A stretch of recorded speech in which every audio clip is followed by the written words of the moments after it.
It's July 27th, 2022.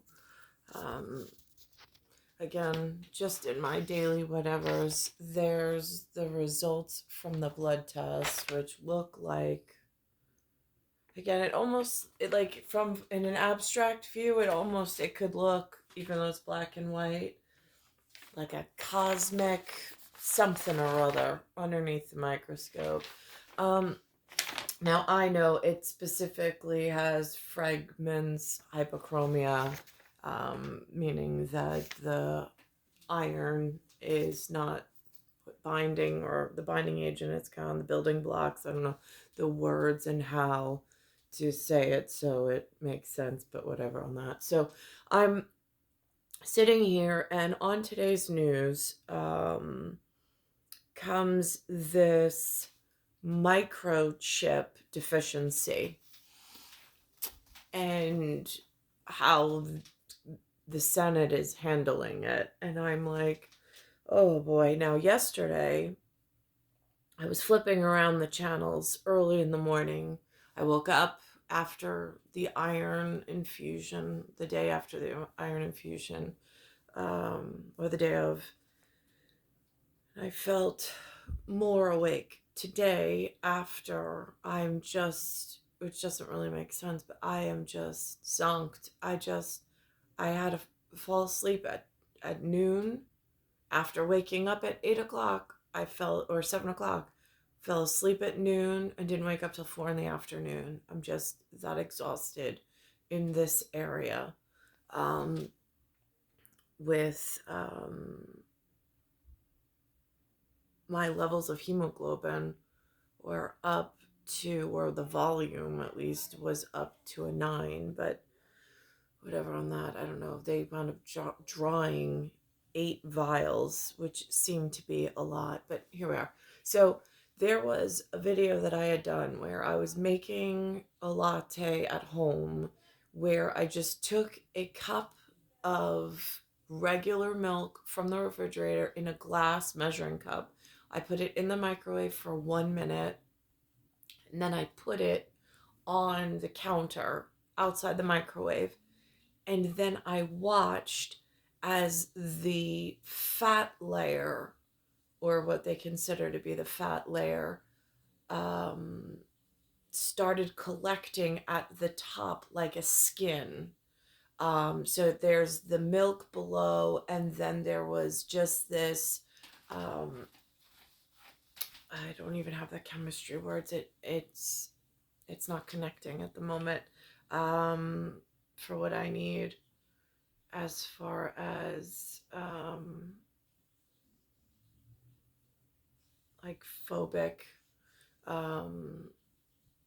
material phobic, and how it relates between the different densities and creating a larger layer. But anyway, so the lighter liquid underneath, all of a sudden on the counter in the kitchen, I noticed the denser layer was starting to bounce and move, but in these really weird, sporadic, almost like when I watch the weather report and I document it, about these almost like invisible razor cuts into the atmosphere of energy that's moving. Some move in one direction, some move in an opposite counter direction, some spin. I mean, but it's almost like that underneath the skin. It's not like it's a cohesive, like, point with rings around it that stays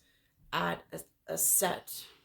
It's all sporadic. And so point is, I caught this science program where there was a laptop, simple microchip inside of this magical box computer thing that the humans went crazy with, just like while I was here, before I had children, in their ridiculousness at robber barons who have robbed me of my entire existence of being even like the ability to be happy.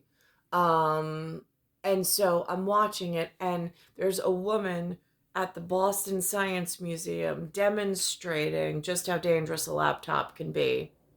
She has it hooked up to an amplifier, and with the hertz, there's a glass beaker and a straw, and she's showing from her laptop with an amplifier that she's able to interfere with the glass enough that the molecules move so much that the straw actually starts to move, which is kind of indicative on a cross reference of what I've experienced in the field without a science experiment that I can control and have words for, but with my milk that was starting to settle, and with what I experienced at the top in the more hydrophobic layer, um, keeping the again at the moment it is so hard to pull thought.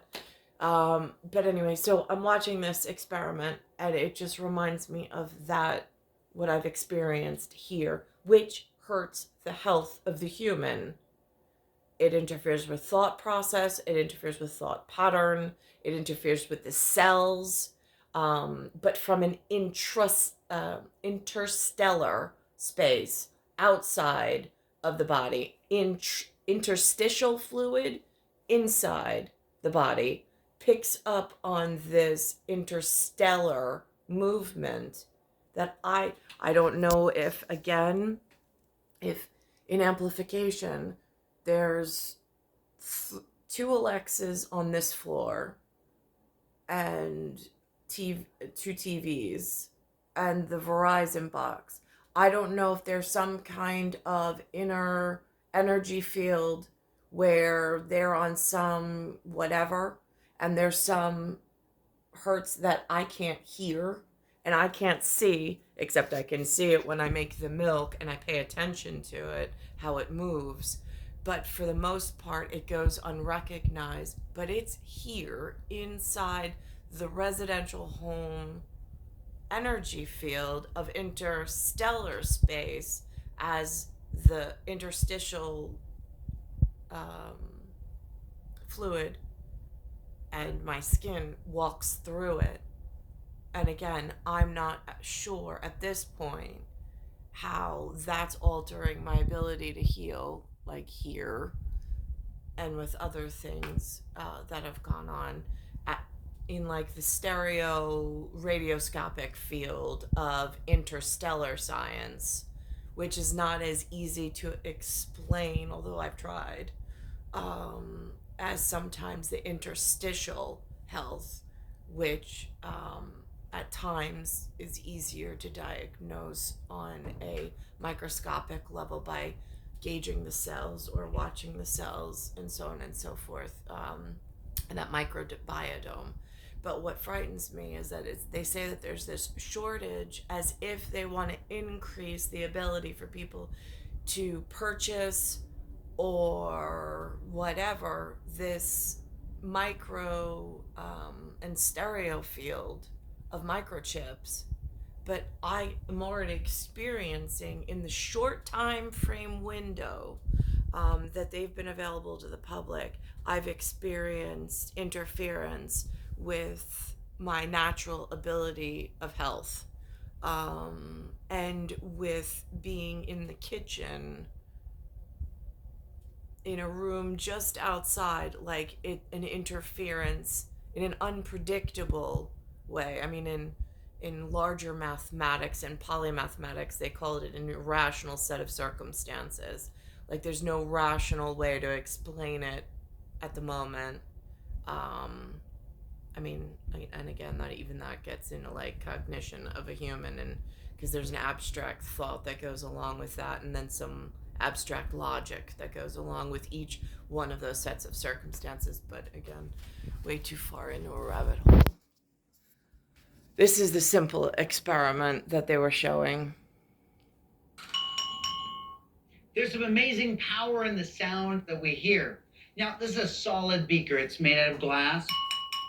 But believe it or not, if you could subject this beaker to sound frequencies and an intensity that's powerful enough, they say you could crack it, you could break it. And Emily wants to prove she can actually do that. Behind this beaker is a loudspeaker. It's connected to an amplifier, which is hooked up to Emily's laptop. Okay. So, laptop. And here you are at whatever this is. And it's on this station. So this is part of the rabbit ears between the 2 and the channel 13. It's a 9. It's right in the middle of what used to be rabbit ears antenna before it went digital. And so she's using, I think this is called a ThinkPad. I know who the manufacturer is on that one. The red dot in the middle of the keyboard just gives it away, but here we are. Branding specific to this area. And she has it seated on top of an amplifier. Now, if I go to Eyewitness News at 4,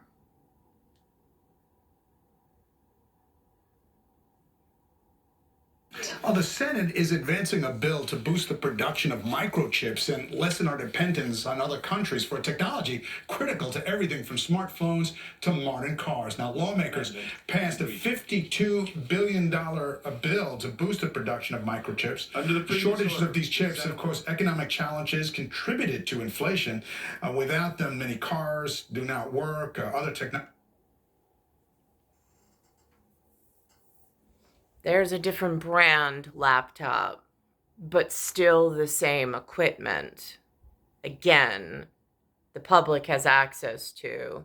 So, like, I don't know, is it possible, like, I'm not blaming any of the neighbors, and I don't know how far the radio frequency of the machine, nor how the, like, tubular of interstellar travel of signal is working at the moment. Again, I only just learned of something called a telestar with specific countrymen and whatever the other day, sending one program over the ocean. And that only happened in something the numbers are 1962. I arrived in 1978, only a short time thereafter. The technologies just suffer as a result, and in the big picture, so does the economy. A House vote on the bill and the president's signature are still needed for it to be approved. Still ahead. So that's what the news or the current events program of, like, what should you keep an eye out for. So they're talking about it somewhere in the world, about a microchip shortage. But here's where the science is on intercellular health of a interstitial level, which is the life science at biology, since polyscience, for some reason in North America, the word polyscience, when I walked into that classroom, it wasn't philosophy. It wasn't like standard deviation and quantitative analysis. It wasn't like all of these tiny nuggets of building blocks that like lead up to this gigantic planetarium viewpoint of several different stars that culminate and then play off of one another in like a broader picture and concept. It wasn't anything like that. It was a really angry, short white woman who was like all about women's lib and feminism and words that even when I asked what they meant, I couldn't get clear definitions on. And like she was left over from like that 1960s movement, and like they're like in Forrest Gump in like the angry protester section, but they never know why. Not helpful.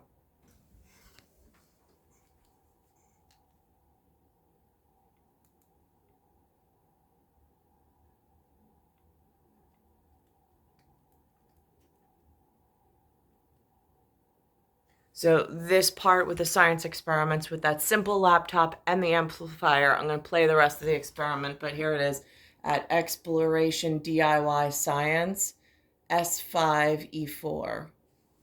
And again, there was yesterday something mentioned about one of the robber barons, or what one of like the angry whatever might call a robber baron, not really knowing what it means or who they're upsetting, but there's something going on with an LIV, which to me is a 54, which means an SA, so I'm always really trepidatious and cautious about that cipher and that whatever, but it seemed to have made some very angry in a, again, I'm trying to piece some stuff together. I got the real science portion of it.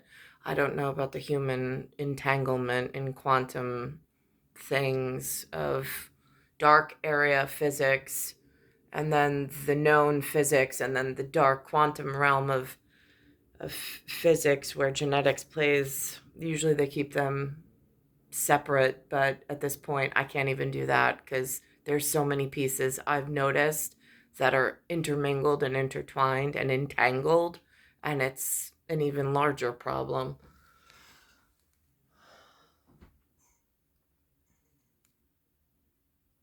Laptop. What I have here is a tone generator on my laptop.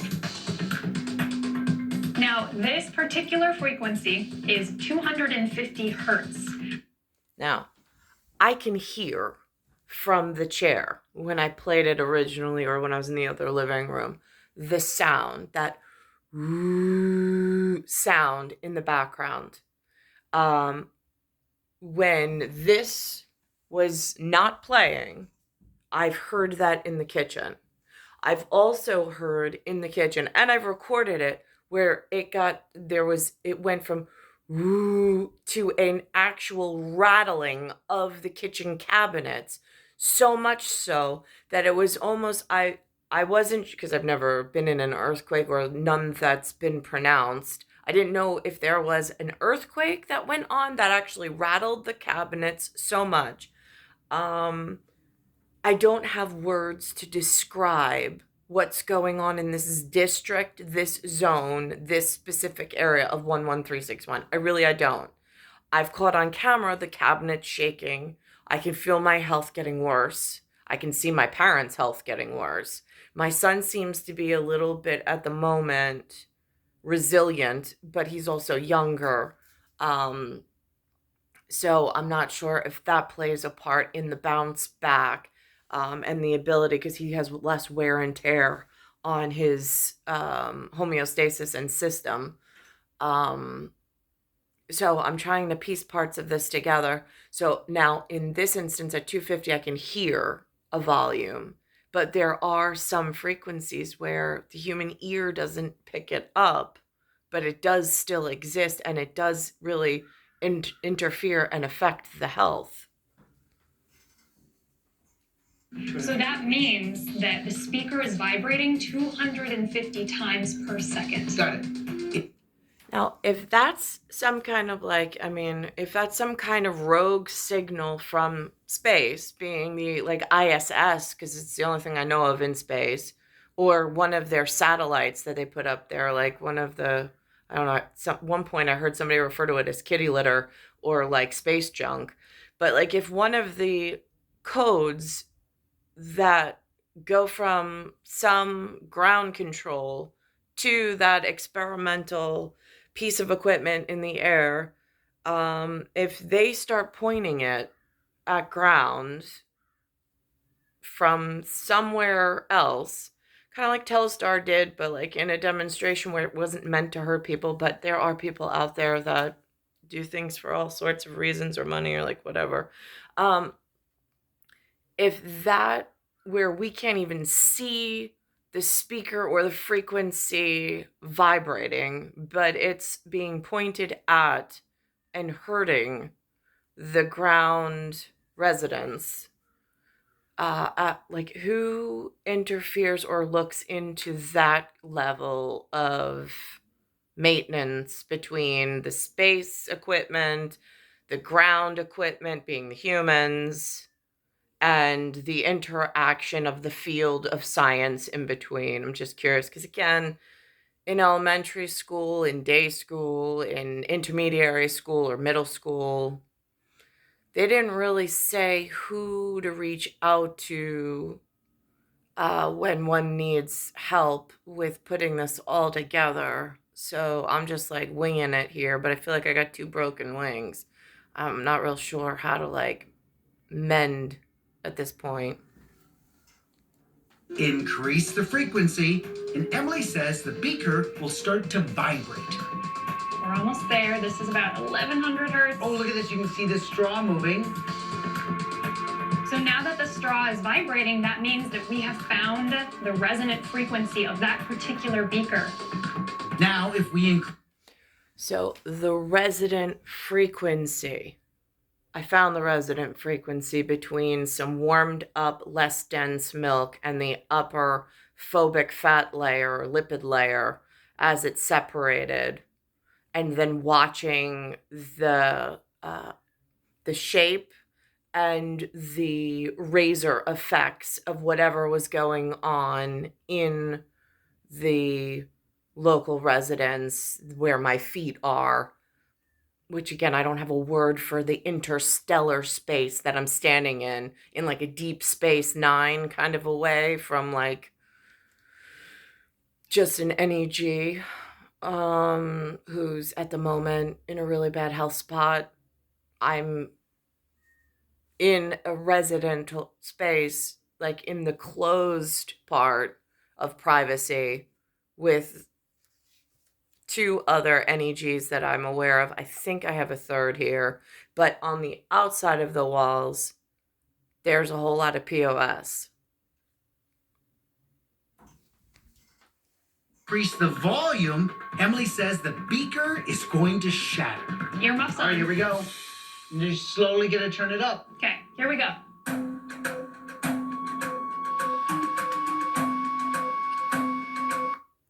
And then there's it dancing so much more violently as she turns it up.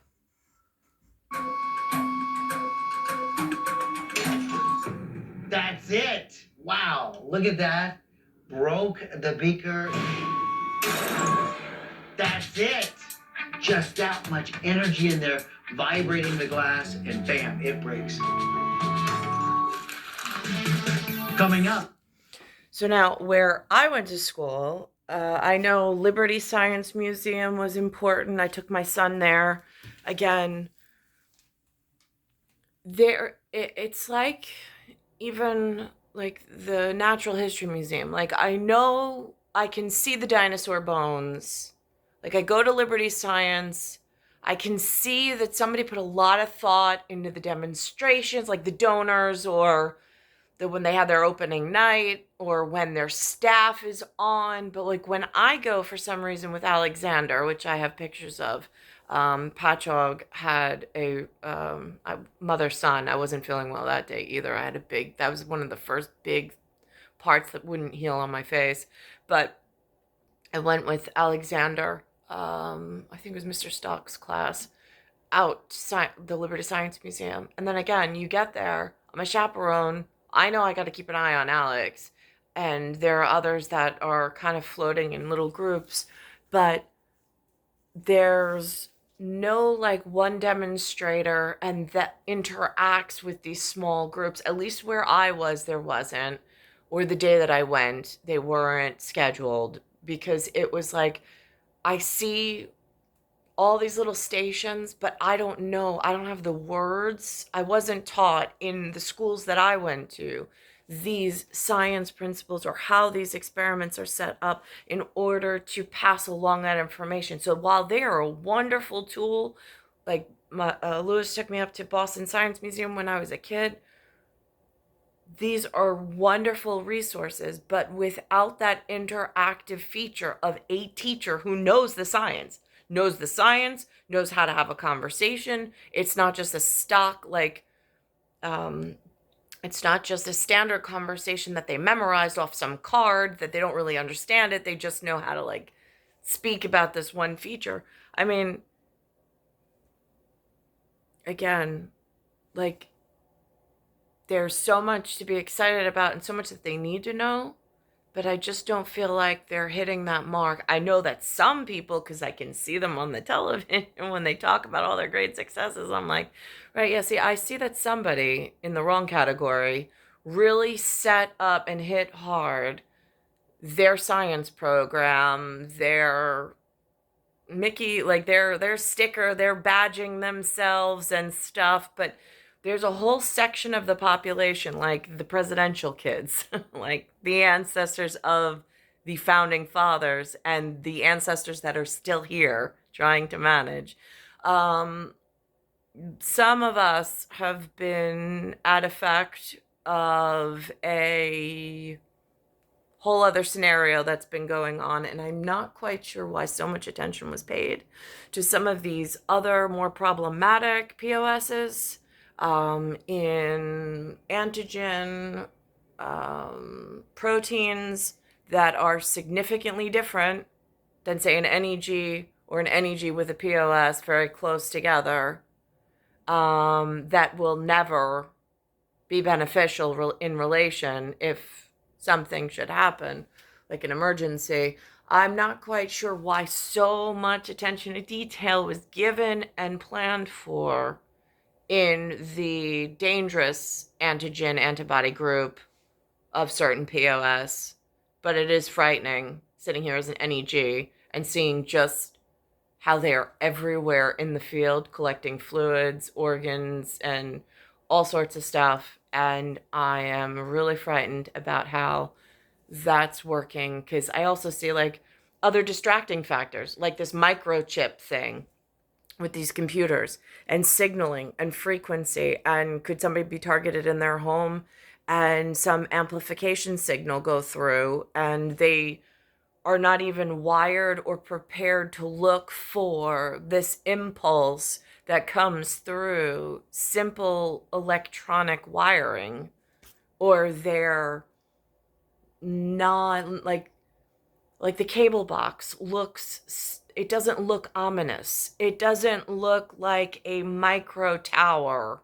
I mean, if you really sit to examine it, it kind of does look like a tower on its side that only has one function, power on, power off, but it doesn't go through that whole opening menu like a Microsoft computer does or an Apple does. It's just a on off with a remote feature. So it almost looks like this harmless feature inside the house that nobody really teaches about, especially they're holding back teaching about radio frequency, impulse control, amplification, how it could be interfered, how simple home remedies, how even to take back that level of health and safety for your family. None of that's being spoken of. But what I do hear is that there's not enough microchips. And I mean, again, I heard other things at 60 Minutes that they've already gained a capacity for it. But again, in like almost like a cryptocurrency of a way of microchip things, I really fear, like, my life, I feel, is half over. So, I mean, I'm 4 decades in. If I get to 70, it'll be like, wow, I don't know how the hell I did that. But, like, what I fear for is my son, who's only 20 years my junior, and where his, like, on the ladder of life, of chutes and ladders, as I'm having trouble, because I feel like somebody sent me down a chute and I'm just holding on, trying to get back to wherever the mistake was made. And then I got him trying to climb and hang on to a ladder. And then there's the two of us at two different systems, just whatever. I mean, he was already born at a detriment to his health, safety, welfare, and future. With some real big serious problems that even my parents don't really speak of or on for some reason. But I'm just trying to grapple with it for my own health and safety and for my son's, because I can see from my NEG perspective. I mean, like, Ben is NEG POS, so he's got this tug of war thing going on, but I'm strict NEG, and there's less of us in the world. There's a higher, clear message from that perspective at some point with the gods, that